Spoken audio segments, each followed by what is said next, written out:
Episode 8, The Great Fire of 1657. Yeah, boy. When you talk about climactic, this listen, whole episode. I could watch the entire episode 3 or 4 times like I never even saw it, bro. Like so much happens in this episode, and it just really just goes to show, like it's amazing how empires will. And he says it. He said you probably could have lasted 3 or 4 centuries if you hadn't have done business with us, but you got greedy. And Fowler did say that. He basically lost an entire empire, which was absolutely crazy. That No, he told him you had the biggest city in the world. Yeah, he literally just said technology shredded through you in like in an hour. I was gonna say it took the whole thing down in like an hour. They were just the visual and the like for me just listening to the audio of the gunshots ring out and all these freaking soldiers just falling in stacks. I was like they were even shooting from like the tiny windows and the bullets were just flying through, bro. And I'm like, yo, they're just getting torn to shreds here. Like, there's nothing they can do. They're trying to shoot arrows and shit, and it's like, but that's like just showing you the nature of history and how it worked. You know, when these technologically advanced people show up to these regions of the world, how easy it was for them to conquer. How do you lose your entire country? Like, how do you fall under the rule of some other country? Technology, bro. Technology. You throwing stones, and these dudes are firing lead. Like you're not going to win. And you got to realize it was 3 sections that they got through. So you get a whole fucking great scene. You get great scenes just coming one after another after another. And they did that in an hour. There was no rush. They were just they just walked straight through like just. Yo, Fowler didn't even get off his fucking horse, bro. He didn't even get off his horse. Didn't have to. But we have to remember one thing. They got to a point where this thing could not be won without someone betraying from the inside. Yeah. Because the very last one he said, is it secure? He said, yes, there's no way they're going to get through. And then that's when Pow. AG fucking like shoots the head general.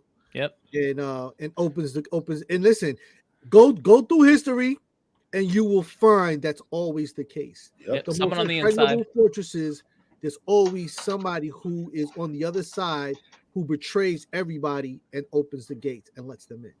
Oh, we also forgot to mention Madame Kaiji. She became au pairs to the princess. Right. In the last episode 7 too. Yeah, she paid them. She paid all their contracts. She bought out all their contracts so that way they don't have to do that anymore. And then also once she does that, one of the girls tells her, I heard of this plan that Fowler's coming here to kill you and your whole family, and we have to go tell my father. Before that, the princess didn't know that her father was a part of it. Yep. Yeah. So once the hard way, dude, the girl tells her father. This woman says thank you and chucks her ass out the window. She's like, does anyone else know? As soon as he like was going towards the window, I'm like, yo, he's about to Game of Thrones this chick. Like,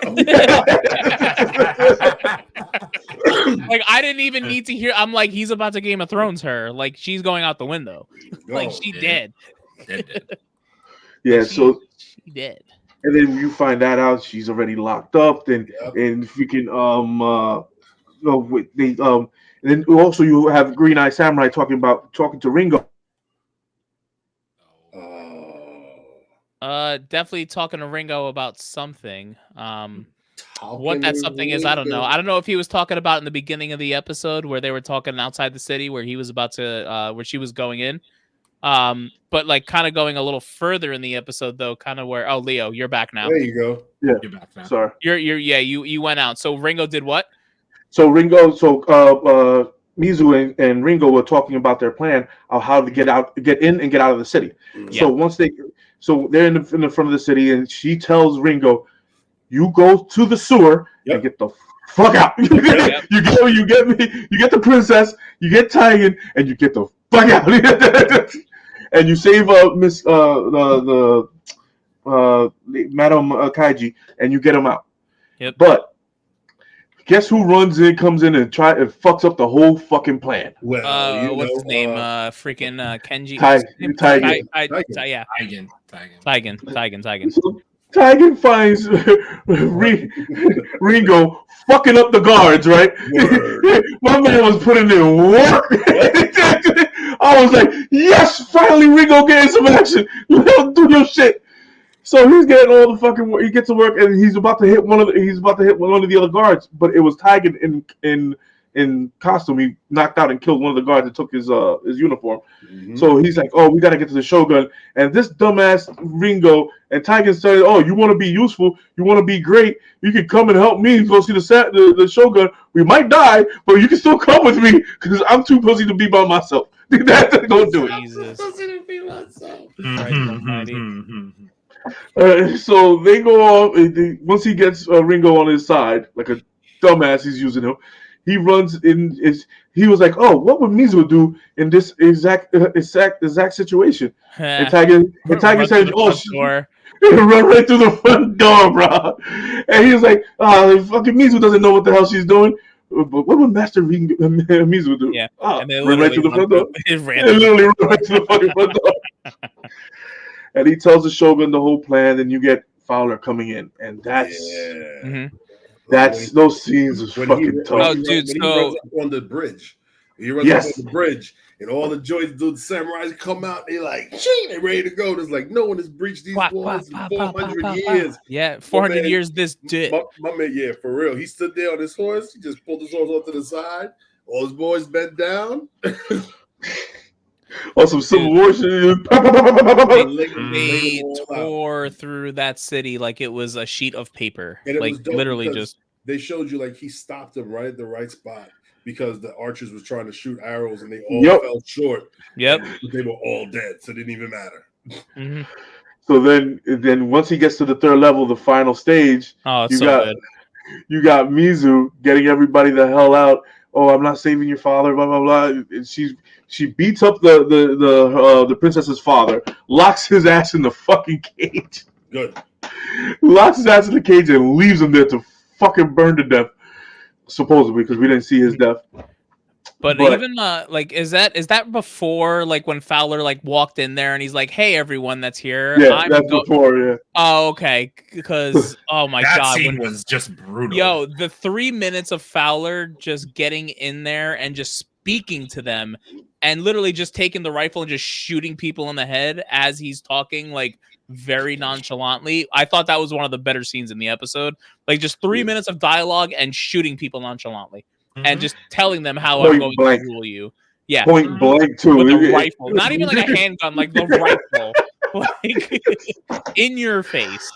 It was like literally in your face. And then what's also cool...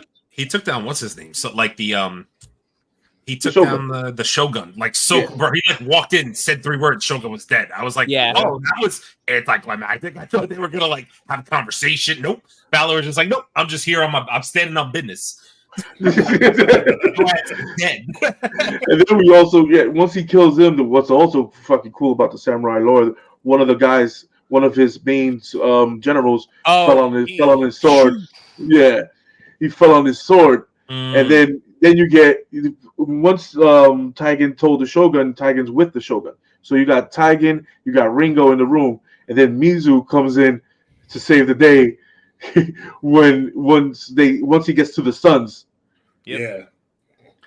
Then we get another flashback, another pushback with the princess getting away with her au pair that was assigned to her, the guy, like the father figure. Seki. Suki, yes. Suki, no, yes. Seki. Sorry, Seki. So Seki, he comes and saves her and gets her out of the jail, puts her father in it, and then you got Blue Eye coming in and helping him kill everybody there. So then you have everybody.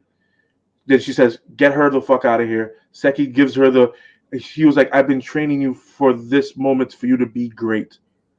He's telling her all the things that like a father would tell a daughter that I want you to do.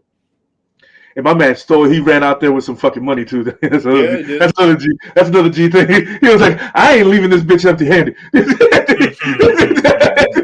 I'm getting paid. You, Chase. Yeah, we about to be on the road hungry and shit. We ain't gonna be hungry. Yeah, so then you have Mizu going to go with Fowler, and dude, Mizu, when Fowler was about to shoot, and she did the fucking Matrix on his ass. Yeah, she sure did. She sure did. Their whole fight was scenes like, where I was very emotional. We got to talk about which is probably my favorite part. Fucking the death of what's his name? AG. Yeah, when he's Taigen literally grabs this. I mean, I couldn't wait for him to get it because he was getting on my nerves. He grabs my man up by the collar, takes the sword, and literally just right through the collarbone down into his stomach. Yeah, I forgot about that. Yeah. Listen, you talk about slow, horrible, painful death.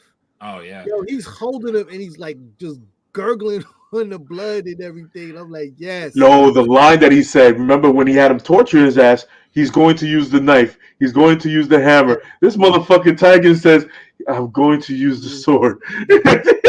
Fucking I was like, yeah, get it, Taigen. Finally, you did something fucking right. Get him. That was so crazy. But one of the other scenes where Mizu was fighting Fowler, when he had her in the bear hug and tells her, your bones break like a woman. Yep. Mm-hmm. And then he's like, he was the only one. He was the only one that was like, oh, you a chick. You are a chick. No, wait. Ringo knew too. Well, Ringo knew. Yeah, Ringo, yeah. When she was making the sword, he had her draw Ringo knew early on. He knew like episode 2. Yeah, Oh yes, because he was bandaging her up. Yes, you're right. Yeah. Peaches? Oh man. Peaches. Oh no, it was the first episode. He pulled up to her in the bath, and he was just like, Peaches? No, it was after he went to the he sent him to the brothel. The brothel. Yeah. No, it's a whorehouse, man. I don't give a brothel. That's not on this show. He went to the whole house. You already did this become a whorehouse. Whorehouses are generic. When you go to a whorehouse that's got a brand, it's called a brothel. We definitely had a brand, boy. Miss Kaiji had a fucking brand, bro. I'm just being on brands, man. I'm just being on brands. It was after that when he saw her when she was singing or she was doing something. She was a hua. And he walked up on her and he was like, Peaches? Oh, I was like, word. She was like, shut your ass up. But then when he finds that out, the animation is fucking fantastic. First of all, when he gets that smile and he finds out this just keeps getting better and he keeps squeezing, and I'm like, oh, you're about to kill her. You're about to kill her. Don't kill her. That's what I thought too. I was like, oh my god! And then she gets out by kicking this man 6 times in the dick. Just fucking. And then he just woof to get him off him.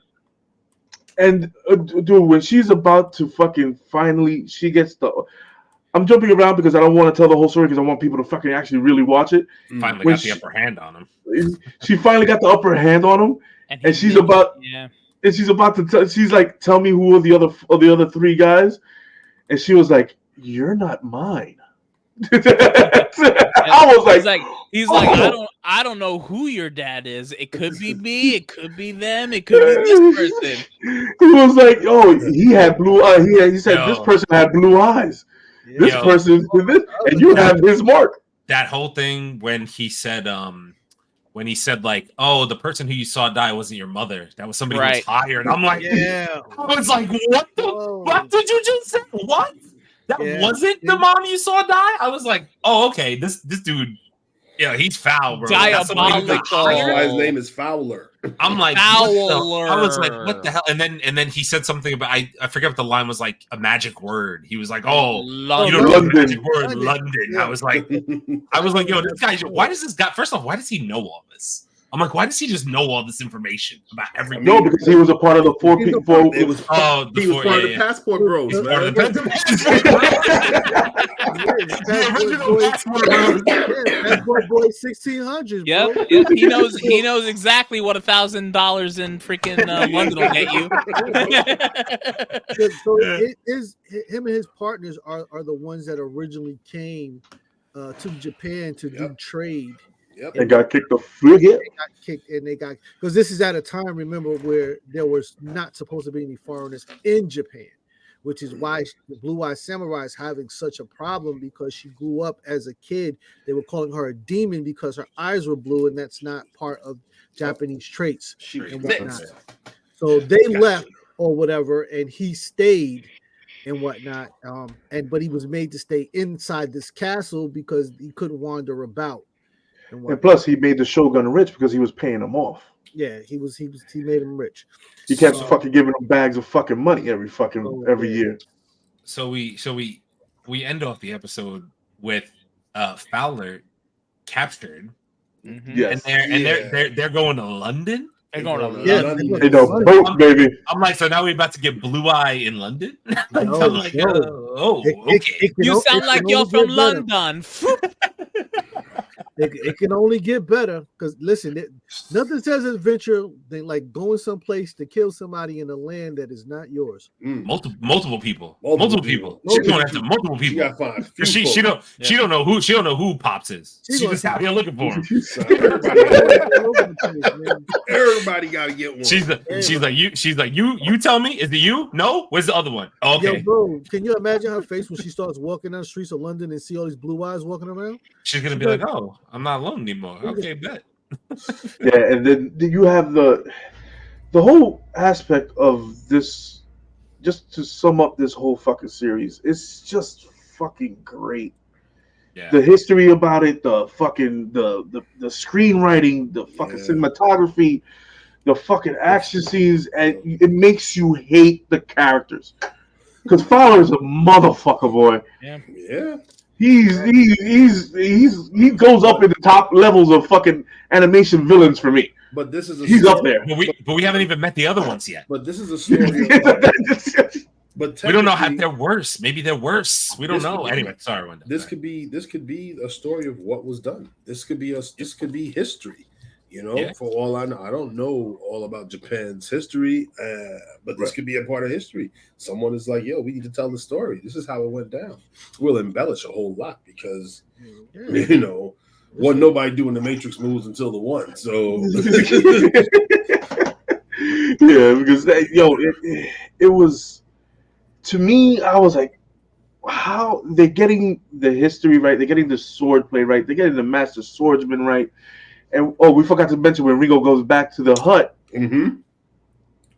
Ringo waited for Mizu at where she told him to wait for him, and she said, "If I'm not here, go back to the master." He goes back to the master. He was like, and Ringo tells the master like she didn't come back. He was like, "Okay, let's get to work." Yeah. My man starts hitting the fucking wood with those heavy ass metal steel pokers. I need that one. I need that one. And Ringo just says, he grabs the fucking wood and let's go. Well, they got nothing to do. Back to work. Go back to work. But I can't praise this show enough. This show's fantastic. Yeah. Honestly, I've missed the majority of the videos that we've done, and I literally caught up with this in like a week. And it's one of the better animes I've ever seen, just on every level. The cast, the writing. I was gonna say they obviously renewed it for season 2 immediately. Yeah, it came out with a teaser trailer already. Why wouldn't they? And when I went and looked, because I was curious, I was like, we know how Netflix works, right? Like Netflix is all about like, oh, if it's popular, we'll make another season. Yo, in the first 2 weeks, Blue Eye Samurai had almost 5 million views. Yeah, 5 blew up million views. I was like, whoa! I was like, whoa, bro, 5 million's a lot for an anime. For an unknown anime. Unknown anime. Yeah, my bad. A brand new anime? Yeah. I was going to say a brand new anime series. Yeah. 5 million's a lot, bro. I was like... I can't believe the cast on this. There's so many freaking people in this, and I had no idea. Listen, Adam Netflix is on bro. Yeah, Shield, baby. Netflix is on some shit, man. They really are. Whoever's doing their anime/animation stuff, whoever they're hiring for all that stuff is give them a raise. Yeah, they just fall. They deserve a fucking raise. Because I've watched like 4 or 5 of them at some points this year, and I haven't been disappointed by any. That I've been like, wow, this is terrible. Not a one. I'm like, but yeah. Wow. Blue Eye Samurai, what a show! Can't wait for season 2. Yep, let's get it. It's a must watch. It's a must watch. So I guess that's it from all of us at the Man Cave. From myself, Aaron, Leo, and DZ Big Chase. We are the Mancave101 Podcast. We'll see you on the next one. Like, comment, subscribe, take care. Don't be wearing none of those masks around me, just to let you know. Yo, if I see a mask with a big nose, I'm running the other way. and I'm running forwards at the person, but I'm running backwards. Like, I'm not playing that game.